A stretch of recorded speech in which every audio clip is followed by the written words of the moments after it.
How do we know how to go from this to this? By following the instructions in a recipe.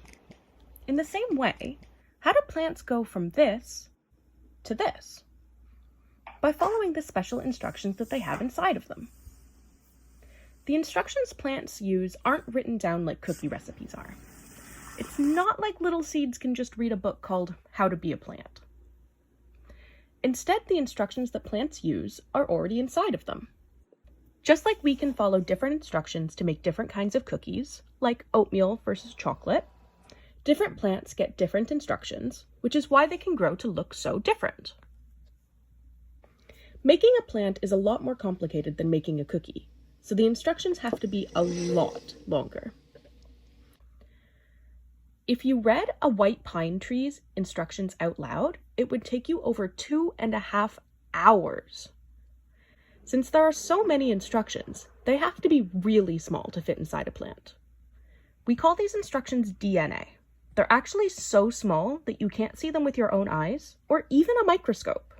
If we had a recipe to make vanilla-flavored cookies, but instead we wanted to make chocolate ones, we could pretty easily change the cookie instructions. But if we want to change the instructions of a plant, it's not so easy. Yeah, that's not really gonna work. Since their instructions are in the form of DNA, which is teeny, teeny, tiny, we need a very special tool to work on them. That tool is called CRISPR. CRISPR's a really neat little tool that lets us edit the instructions of a plant. There are a lot of cool reasons we might want to change a plant's instructions. Just like we might want to make oatmeal cookies instead of chocolate. We could make flowers white instead of yellow. Or we could take green leaves and add red stripes to them. But we could even change the plant more. Using CRISPR, we could change its DNA instructions so that it grows shorter or taller, or so that it grows fruit that's smaller or bigger. We could also change the plant in ways that aren't so obvious if you just look at it. For example, we could make plants resistant to the cold, and that would mean that we could have juicy strawberries even in the Canadian winter.